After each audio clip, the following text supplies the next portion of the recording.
Hello, my friends from all the realms. This is your boy, your friend, your buddy, Marcus Akabi.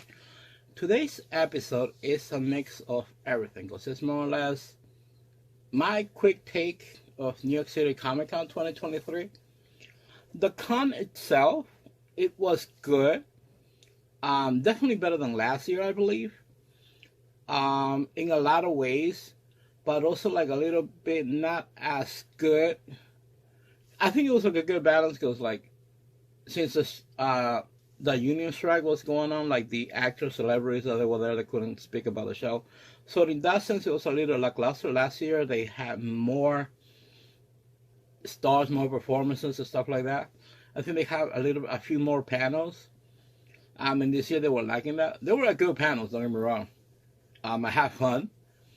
I think the highlights for me on the panels, it was the Dragon Ball Special panel on day one. That was fantastic. Which they introduced more or less the new series that from Akira Toriyama, Dragon Ball Daima. Everybody was expecting, including myself, season 2 of Dragon Ball Super, but they didn't do that. I guess they're gonna wait for another year, or maybe Mr. Toriyama is gonna do like another movie and then another season of Dragon Ball Super. So we're gonna have to wait for that. But that was pretty cool. They were also showing the new card games that they were showing or like they're doing in Japan, and now they're bringing them here in the States. So that was pretty cool. Picked up a few collectibles. That's always fun. On Friday it was fun as well. Friday, like right off the bat, like we went with my friends for the Apple TV Plus, or I think Apple TV is it, whatever it's called. For the special of Monarch, Legend of Monsters, which we were surprised that we saw episode 1, and that was pretty cool. The episode is back and forth. I think it's gonna be a good show, but I think it's gonna take a few to pick up. But it's like a back and forth from present, past, to I guess connect the little gaps from the stories from the movies, from Kong Skull Island, from Godzilla to King of the Monsters and all this. So I think that's what this show is about, connecting all those dots, and I guess to expand the universe.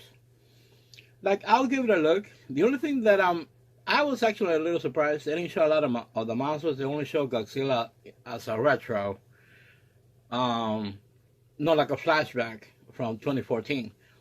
But there were a few cool scenes in there that I was like, oh, okay, Apple TV, you went this way. Pretty entertaining.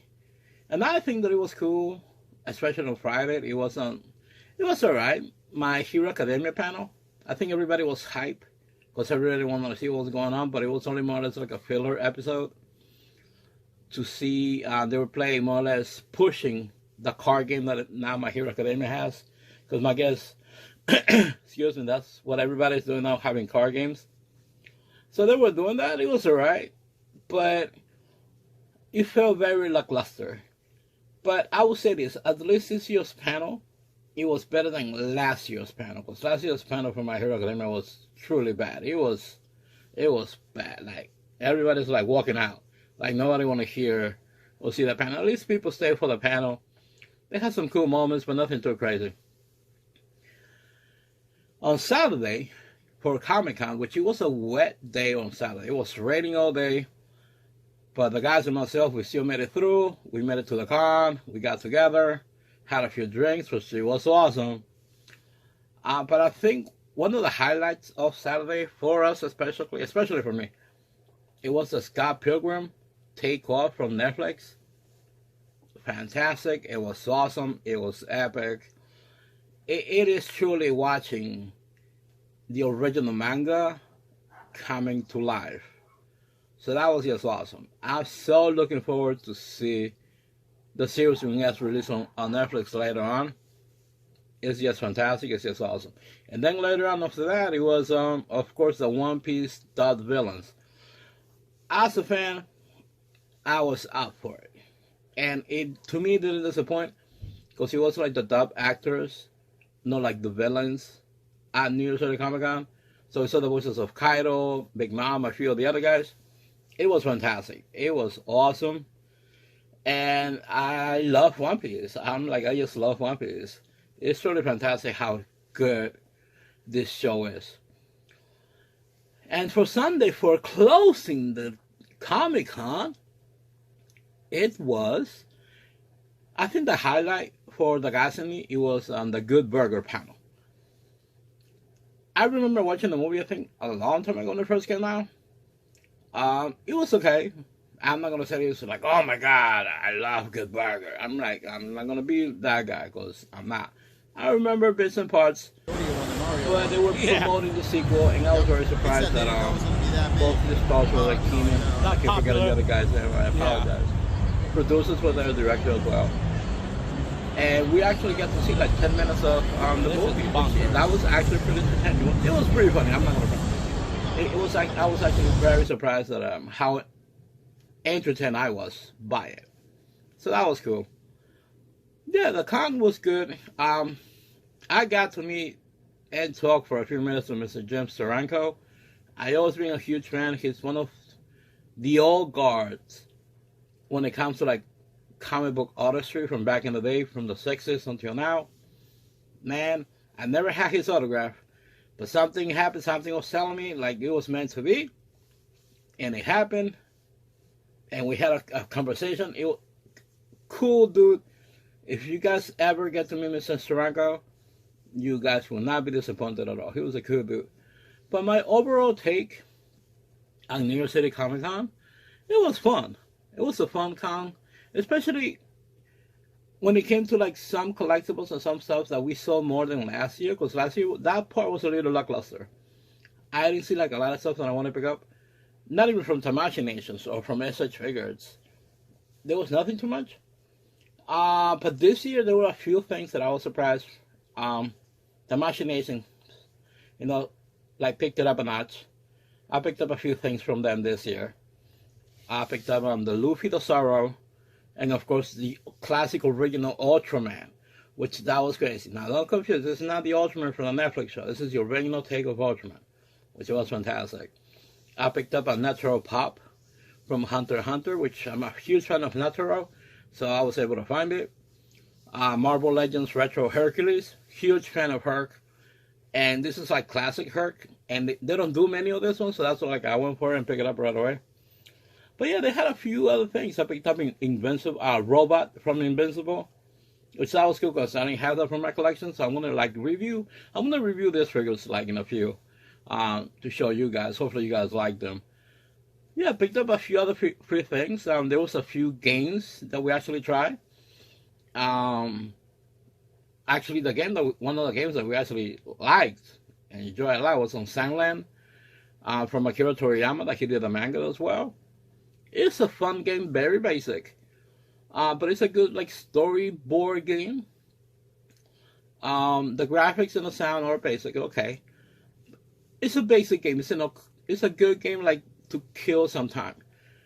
We also played on Jujutsu Kaisen, Curse Clash, which is more or less a fighting game, but with the Jujutsu Kaisen characters. It was okay, nothing too crazy, but again, one thing that we were really impressed was that with the new Dragon Ball game that are coming out, was the Xenoverse 2, I think. Now they're incorporating the characters from all the characters, and even from Dragon Ball Legends, from the mobile game, which I found very interesting. So that was actually pretty cool.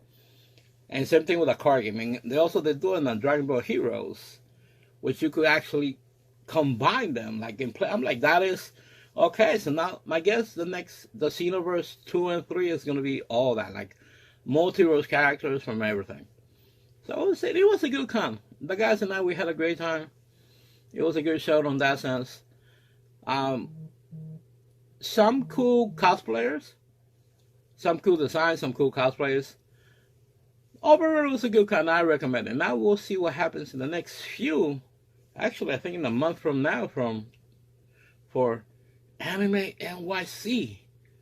Let's see how that goes. So yeah, guys, thanks for watching the video. And if you guys haven't done so, please do me a favor. Like the video, share the video, subscribe to the channel if you haven't do so you could get weekly daily updates of when I pop up shows. I'll be putting videos like every other day now, I think, between the shorts and the videos. So I really appreciate that, guys. And you guys can watch this if you guys are doing so already on my YouTube channel.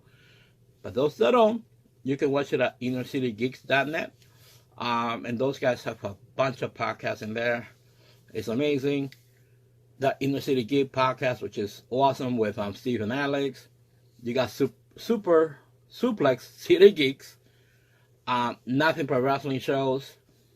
Great reviews. You got toys reviews by Brian. This dude takes a lot of detail on how to review toys. All that. If you guys want to get a good review about what collectibles or what toys you guys want to get, check him out as well. But yeah, thank you guys, appreciate you. And I see you next time. Boom.